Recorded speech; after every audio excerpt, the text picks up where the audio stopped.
Have you ever dreamed about watching massive glaciers calve right before your eyes, or spotting a wild bear fishing for salmon along the shoreline? An Alaska cruise promises all of these bucket list moments and more. But what happens when simple mistakes turn your dream vacation into a disappointment?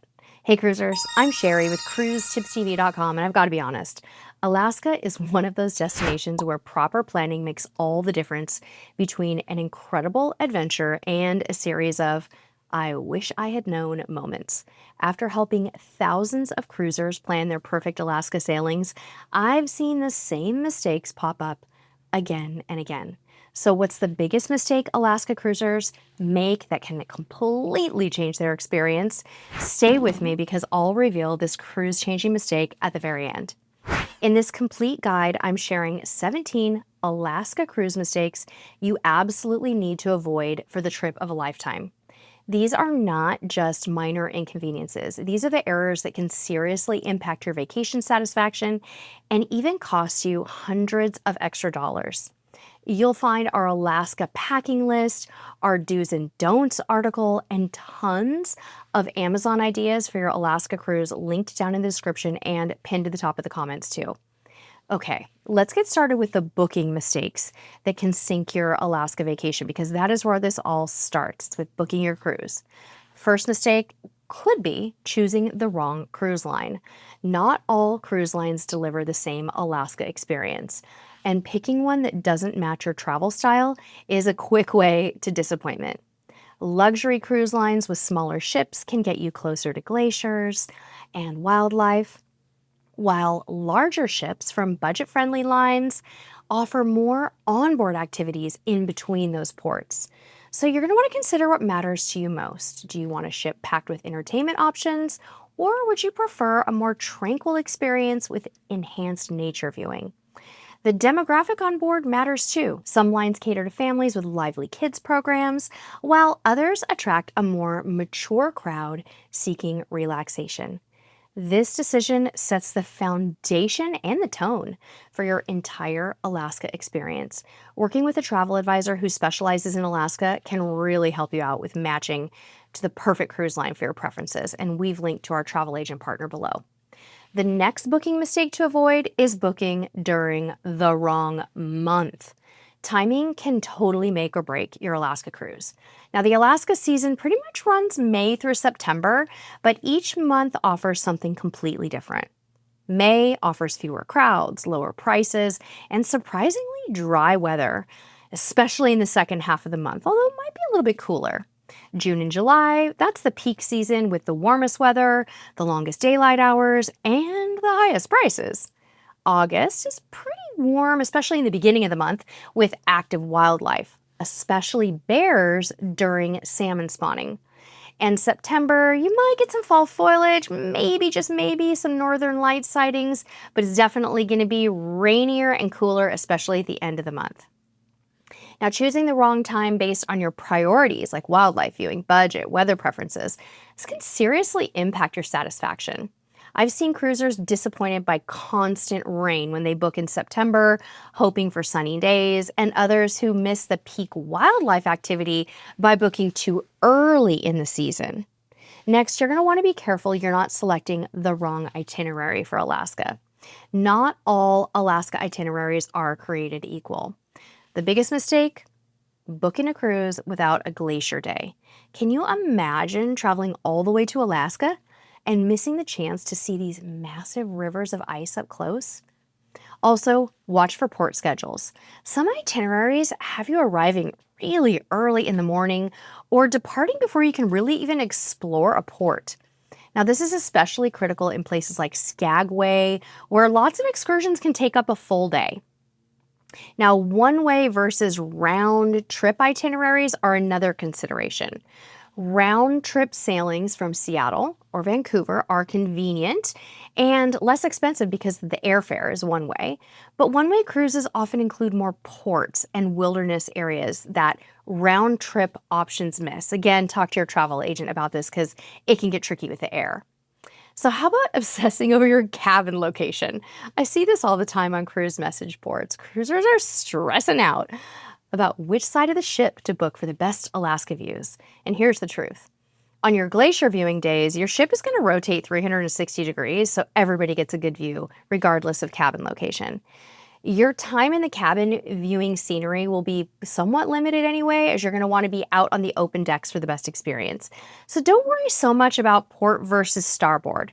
Focus instead on getting the cabin type that fits your budget and your preferences.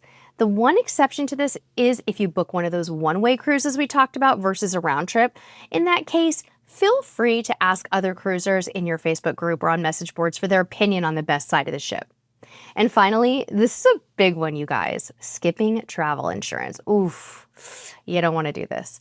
Of all the places to cruise without travel insurance, Alaska is not one of them.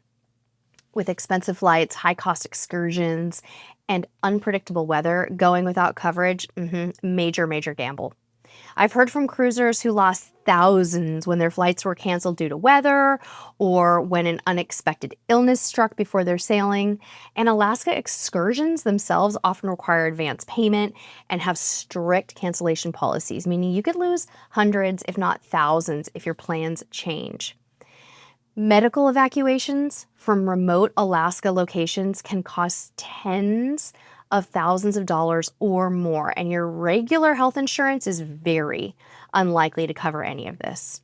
Even a minor injury requiring transport back to the ship could totally devastate your vacation budget without proper coverage. Now let's talk about some onboard experience mistakes. Your glacier viewing day might be the highlight of your entire Alaska cruise, so do not spend it inside the ship. Many cruisers make the mistake of viewing glaciers through windows rather than experiencing the full sensory moment from the open decks. Most cruise ships bring on naturalists to share fascinating information about the glaciers, the wildlife, the ecosystems that you're seeing. So even if you typically skip the educational programs on cruises, these experts add tremendous value to your glacier experience, and it's worth going to their talks. So bundle up, head outside, feel that cool air, hear the thunderous crack of calving ice if you're lucky, and fully appreciate the scale of these magnificent formations. You might even find some special treats out on deck, like hot chocolate or cocktails chilled with glacial ice. How cool is that? Alaska offers some of the world's best seafood and local specialties too, so don't miss out on regional cuisine. Many cruise lines feature regionally inspired dishes that showcase fresh Alaskan salmon, king crab, halibut, and other local favorites. Berries are also really popular up in Alaska. Look for menu items marked as local specialties or regional partnerships. Lines like Holland America even serve traditional pea soup out on deck during those scenic cruising days. These unique food experiences are part of what makes an Alaska cruise so special and unique. When you're in port, you could try local specialties like reindeer sausage, salmon chowder, fish and chips, fish tacos. The local stuff is everywhere, and your taste buds deserve to experience Alaska too. Lastly, how about the controversy of booking inside cabins? Well, while inside cabins make financial sense for many cruise destinations, Alaska is different. The stunning scenery is a huge part of what you're paying for. Waking up to mountain views or watching wildlife from your balcony adds tremendous value to your Alaska experience. Now, with that said, if a balcony is truly out of budget, try considering an ocean view cabin so you can at least have a natural light and a window to glimpse the passing scenery. Inside cabins mean you're going to need to be on the public decks whenever you want to see the breathtaking landscapes. With all that said though, folks, I'd rather see you visit Alaska in any stateroom than to not go at all. But if you can save for the balcony, do it. Let's move on to excursion and port day mistakes. Thinking you can only book excursions through your cruise line is a costly mistake. While ship-sponsored excursions offer convenience and guaranteed return to ship, they often come with higher price tags and larger groups.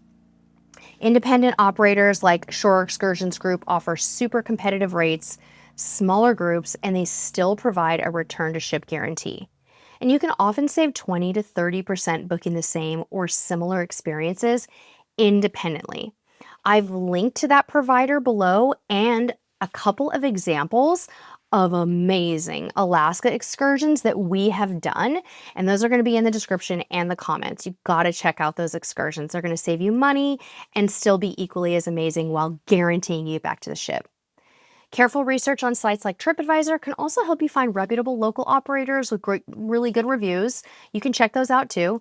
Just be sure that whoever you book with understands the ship's schedules and has a contingency plan for getting you back to the ship on time. Next, be aware that Alaska's most popular excursions, they sell out fast, sometimes even months before the sailing. Waiting until you're on board to book popular activities like helicopter glacier landings, dog sledding experiences, or premium wildlife tours means you could possibly miss out entirely. I've heard from so many disappointed cruisers who waited, assuming they could book on board, only to find every seat taken. This is especially true for limited capacity experiences like flight seeing or small group wildlife tours. So research and book your must-do activities as early as you possibly can and book them in advance.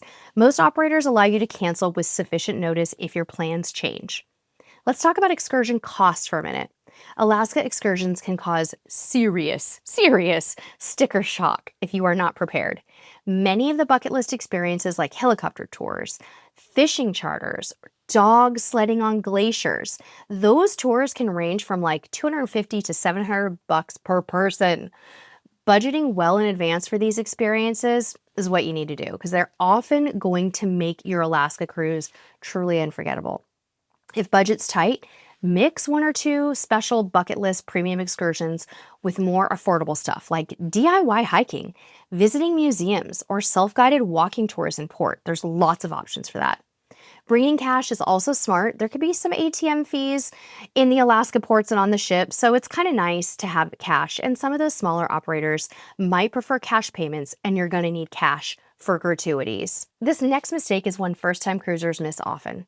Not paying attention to your time in port can lead to missed opportunities and stressful situations.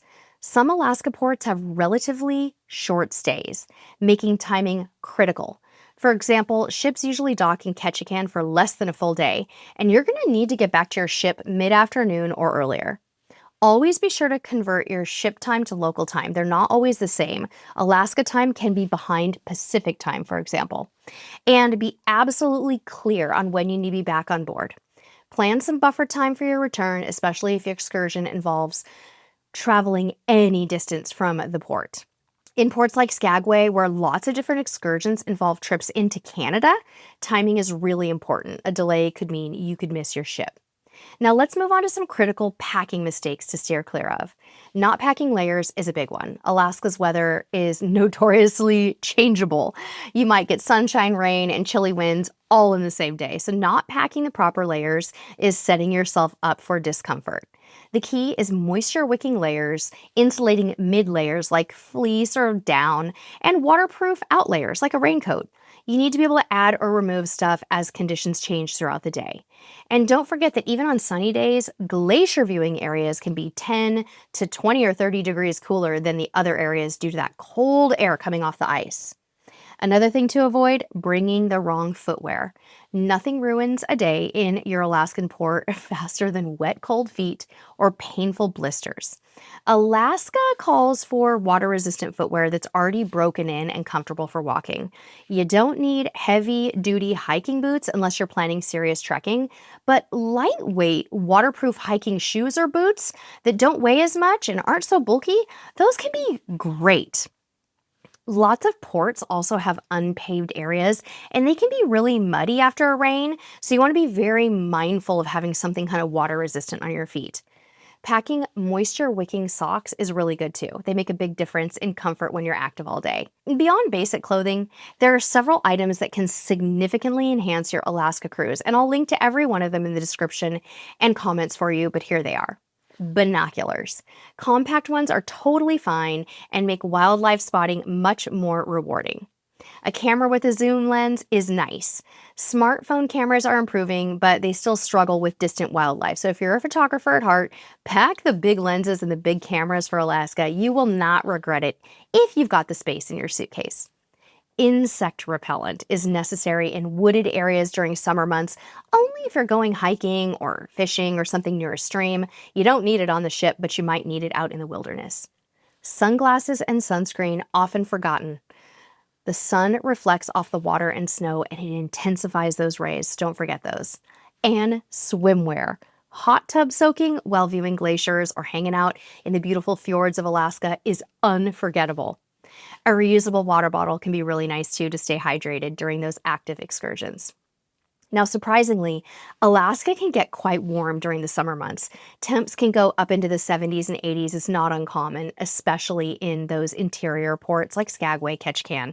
You're going to want at least one pair of shorts and some short sleeve shirts for those unexpectedly warm days. It's probably going to happen.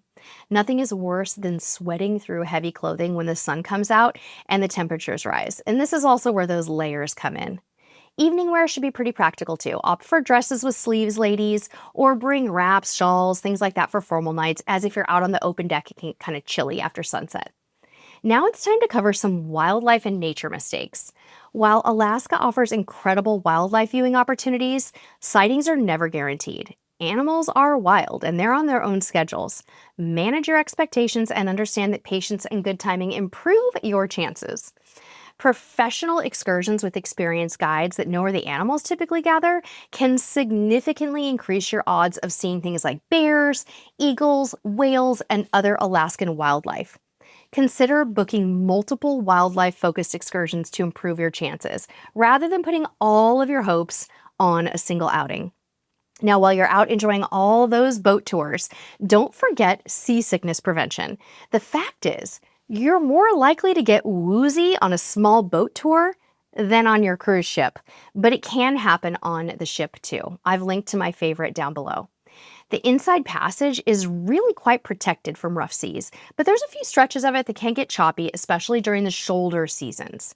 Coming unprepared for possible motion sickness can make for a miserable day. Even if you've never experienced seasickness before, bringing prevention options is a really smart assurance. My non-drowsy chewables have saved me and my friends so many times, and it just takes a few seconds to pop them. For those highly susceptible to motion sickness, you're going to want to talk to your doctor about a prescription option before your cruise. All right, remember that big mistake I promised to reveal? Here it is. Not budgeting properly for the full Alaska experience is a biggie. An Alaska cruise, unfortunately, costs substantially more than the Caribbean or Mexican Riviera when you factor everything in between higher cruise fares, expensive flights to your embarkation ports, premium excursions, those are big, and appropriate gear. Many cruisers find themselves cutting corners on experiences that they've dreamed about because they just didn't prepare financially. Alaska is truly a once-in-a-lifetime destination for many travelers, and proper budgeting ensures you can fully embrace the experience without financial stress. So start saving early, research all the costs thoroughly, and prioritize the experiences that matter the most to you. Alaska cruising offers some of the most awe-inspiring experiences that you can have at sea, from witnessing those massive glaciers to spotting bears, fishing along the shoreline, and avoiding all of these common mistakes that we've talked about today will help you ensure that your Alaska cruise lives up to the dream that you have been planning. So have you cruised to Alaska before? What mistakes did you learn from? Drop a comment below and help out your fellow Alaska cruisers to have the best experience possible. If you're new here, I'd love to have you join our cruise community, so hit that subscribe button for weekly cruise tips and give this video a thumbs up if you found it helpful. Until next time, we'll see you on the high seas. Bye-bye.